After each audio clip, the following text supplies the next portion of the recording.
Qardaşlar, biotip bütün işlərinizi hasanlaşdırır, rahatlıqla kraska vurandı, baterka ilə olandı. Məhsulumuzla həm kraska, həm də emulsiya vura bilərsiniz.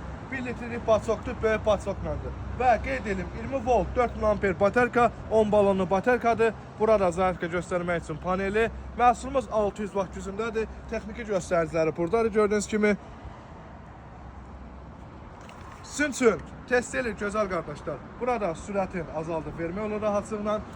Yəni bu durusudur, biraz şey ola bilər də, yəni kraska olanda daha rahatlıqla vura bilər. Şu an test edək çünki.